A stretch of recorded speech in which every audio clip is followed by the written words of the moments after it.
तो नमस्कार साथियों, आईपीएस सुतार यूट्यूब चैनल पर आप सभी का स्वागत है।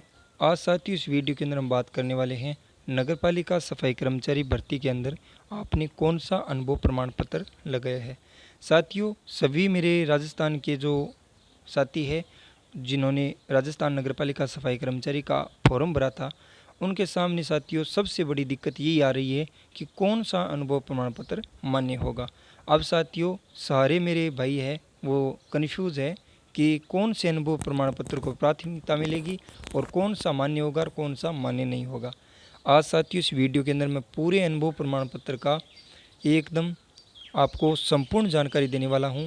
तो प्लीज़ साथियों यदि आप इस चैनल पर हमारा वीडियो पहली बार देख रहे हो तो एक बार हमारे चैनल को सब्सक्राइब करके वीडियो को लाइक कर दे और अपने साथी तक वीडियो शेयर कर दे ताकि उनको भी इस सूचना के बारे में पता चले।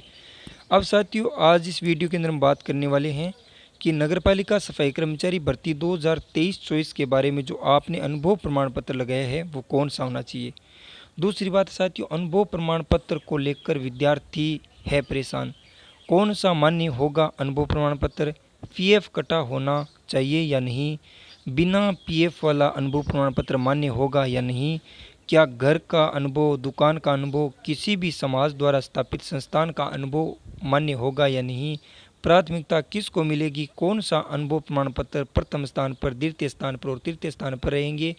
2023 की साथियों जो विज्ञप्ति आई थी उसमें क्या लिखा था अनुभव प्रमाण पत्र को लेकर। 3 तरह के अनुभव प्रमाण पत्र मांगे गए थे। 2023 की जो विज्ञप्ति आई थी उसमें प्राथमिकता किन किन को मिलेगी, नगर पालिका वाले को मिलेगी या नगर निगम वालों को मिलेगी या नगर परिषद वालों को मिलेगी या किसी भी सरकारी कार्यालय का अनुभव प्रमाण पत्र होना चाहिए। और दूसरी जो प्राथमिकता दी गई थी वो साथियों प्राइवेट हॉस्पिटल या दुकान या कौन सा अनुभव प्रमाण पत्र है वो मान्य होगा। इतने सवालों पर आज साथियों बात करेंगे। सबसे पहले साथियों हम बात करेंगे कि 2023 के अंदर जो विज्ञप्ति आई थी उसमें क्या लिखा था। साथियों 2023 के अंदर जो विज्ञप्ति आई थी उसमें लिखा गया था कि आपके पास में अनुभव प्रमाण पत्र होना चाहिए, एक तो नगर पालिका का, दूसरा नगर निगम का और तीसरा साथियों कोई भी सरकारी संस्थान, अर्ध सरकारी संस्थान का, दुकान का, घर का होना चाहिए। अब बात करते हैं साथियों कि पीएफ कटा होना चाहिए या नहीं होना चाहिए। आपको एक चीज़ बता देता हूँ साथियों, अनुभव प्रमाण पत्र में पीएफ यदि आपका कटा हुआ है तो अच्छी बात है, यदि नहीं भी कटा हुआ है तो आपको परेशान होने की कोई ज़रूरत नहीं है, क्योंकि आप परेशान हो रहे हो। पीएफ वाला आपका मैटर है वो कोर्ट में चला गया था और अब साथियों कोर्ट ने भी कहा था कि अनुभव किसका मान्य होगा वो कोर्ट तय करेगा। विभाग को कहा था आप अपना काम करो। अब साथियों क्या बिना पीएफ वाला अनुभव मान्य होगा या नहीं होगा? ज़रूर होगा भाई, जो बिना पीएफ वाला अनुभव है वो मान्य होगा। अब साथियों घर का अनुभव चलेगा या दुकान का चलेगा, तो एक चीज़ बता देता हूँ साथियों कि सबसे पहले तो आपके पास में अनुभव प्रमाण पत्र होना चाहिए नगर पालिका का, और नगर पालिका का नहीं है तो उनके बाद में साथियों नगर निगम का होना चाहिए। नगर निगम का भी नहीं होना चाहिए, नहीं है तो साथियों आपके पास में कोई भी सरकारी कार्यालय का अनुभव प्रमाण पत्र होना चाहिए। और यदि साथियों इनमें से कोई भी आपके पास में प्रमाण पत्र नहीं है तो किसी भी समाज के द्वारा स्थापित कोई भी संस्था, उनका अनुभव प्रमाण पत्र आपके पास में होना चाहिए। अब साथियों एक चीज़ मैं बता देता हूँ आपको कि किसको प्राथमिकता इस अनुभव प्रमाण पत्र में मिलेगी, प्रथम स्थान पर कौन रहेंगे, दूसरे स्थान पर कौन रहेंगे, तीसरे स्थान पर कौन रहेंगे। सबसे पहले आपको मैं यही स्पष्ट बात कर देता हूँ साथियों कि नगरपालिका सफाई कर्मचारी भर्ती के अंदर साथियों प्राथमिकता सिर्फ और सिर्फ रहेगी तो नगर पालिका के अंदर जो काम कर रहे साथी है उनकी, और 2 नंबर पर साथियों जो करके और काम कोई और धंधे में लग गए हैं, पहले नगर पालिका के अंदर उन्होंने काम किया था, नगर पालिका के ठेकेदार का या नगर पालिका के जो ईओ अधिकारी होता है उनके द्वारा स्थापित कोई भी अनुभव प्रमाण पत्र उनके पास में है, उनके द्वारा बनाया गया, तो प्राथमिकता उनको रहेगी। अब साथियों 2023 की जो विज्ञप्ति आई थी उसमें क्या लिखा था अनुभव प्रमाण पत्र को लेकर, तो साथियों 2023 की विज्ञप्ति में लिखा गया था कि आपके पास में अनुभव प्रमाण पत्र होना चाहिए। किस किस का होना चाहिए? नगर पालिका का होना चाहिए, नगर निगम का होना चाहिए, किसी सरकारी अर्ध सरकारी संस्था का होना चाहिए, कोई भी लिमिटेड कंपनी का होना चाहिए, किसी के घर का, दुकान का या कोई भी मॉल का, कहीं का अनुभव प्रमाण पत्र हो आपके पास में सफाई का, वो चलेगा। अब साथियों इसमें 3 तरह के अनुभव प्रमाण पत्र मांगे गए। आपको मैंने वीडियो में पहले भी बता दिया कि 3 तरह के अनुभव प्रमाण पत्र आपके पास में होने चाहिए। उनके बाद में साथियों अब आपके एक दिमाग में ये सवाल है कि कौन सा अनुभव प्रमाण पत्र सबसे पहले प्राथमिकता किसको मिलेगी। तो साथियों आपको बता देता हूँ, प्राथमिकता नगर पालिका के द्वारा जो बनाया गया अनुभव प्रमाण पत्र है, प्राथमिकता उनको रहेगी।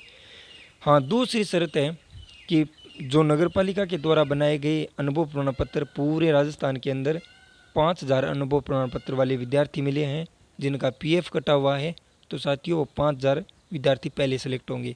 उनके बाद में साथियों नगर निगम के विद्यार्थी मिले हैं, 7000 विद्यार्थी मिल गए जिनका पीएफ कटा हुआ है और वो नगर निगम के अंदर काम कर रहे थे, उनको लेंगे। उनके बाद में भी साथियों जो पद बचे हैं उनमें जो सरकारी कार्यालय है जितने भी, उनमें पियोन के रूप में काम कर रहे हैं, चपड़ासी के रूप में काम कर रहे हैं 2-3 साल से, उनको प्राथमिकता रहेगी।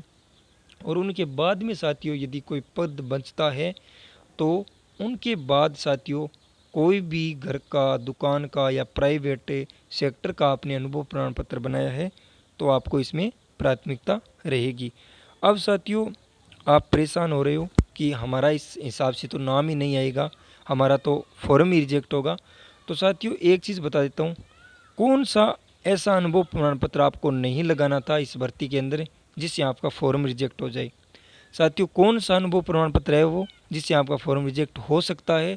अब एक चीज़ मैं आपको बता देता हूँ, स्पष्ट कर देता हूँ साथियों कि यदि आपने मैंने जो भी अनुभव प्रमाण पत्र बताए हैं इस वीडियो के अंदर उनसे हटकर यदि आपने कोई ऐसा अनुभव प्रमाण पत्र लगाया है जो संस्था सरकार के अंडर में रजिस्टर्ड नहीं है, उनका यदि आपने लगाया है तो आपका साथियों फॉर्म है वो रिजेक्ट होने की संभावना है। क्यों है? क्योंकि साथियों घर का भी एड्रेस होता है और कोई भी संस्था ऐसी नहीं होनी चाहिए जो सरकार के अंडर में रजिस्टर्ड नहीं है। रजिस्टर्ड या उनका जीएसटी नंबर या फिर कोई भी पूर्ण पता होना चाहिए उस स्थान का जहाँ से आपने अनुभव प्रमाण पत्र बनाए हैं। अब कई साथी ऐसे भी पूछ रहे हैं कि साथियों सर की घर का भी अनुभव प्रमाण पत्र मान्य होगा या नहीं होगा। ज़रूर होगा साथियों। घर का यदि आपने अनुभव प्रमाण पत्र बनाया है तो एक चीज़ ये ज़रूर चेक कर लेना आपके अनुभव प्रमाण पत्र के ऊपर कि उस घर के मालिक का नाम होना चाहिए, उनका आधार कार्ड होना चाहिए और उनकी जो ईमेल आईडी है वो होनी चाहिए और उनका जो साथियों घर का पूर्ण पता है वो होना चाहिए, आधार कार्ड, और इतनी डिटेल उस पर लिखी है या नहीं, इतनी आप चेक कर लेना। यदि इतनी चीज़ नहीं लिखी है तो साथियों आपका भी अनुभव प्रमाण पत्र है वो मान्य नहीं होगा।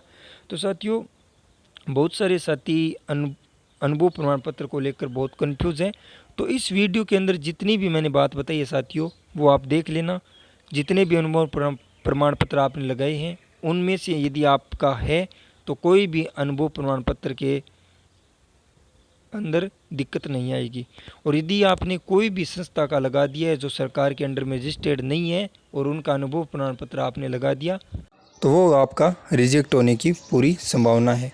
और साथियों जो अनुभव प्रमाण पत्र को लेकर जो वीडियो मैंने बनाया आपको कैसा लगा कमेंट करके ज़रूर बताना। वीडियो आपको अच्छा लगा हो तो इस चैनल को सब्सक्राइब करके वीडियो को लाइक कर दे, अपने साथी तक शेयर कर दे और कमेंट बॉक्स में साथियों ज़रूर लिखना कि वीडियो आप राजस्थान के कौन से कोने से देख रहे हो। ओके, धन्यवाद।